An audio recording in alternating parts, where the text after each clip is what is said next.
ganiau sgen ti dyn, sgen ti amser I ail feddwl, cyn eu taflu nhw i'r bin.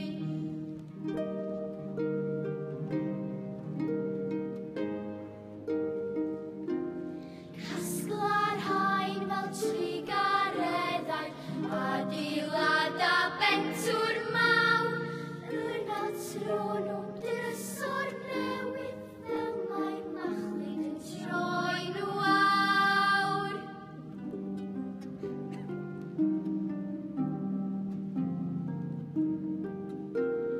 Bwyd a di y blwch ail gylchu, llanw a di y grwch a'n hyd, gwylia hen bapur a iechdoi yn troi gylch gydaw newid drud.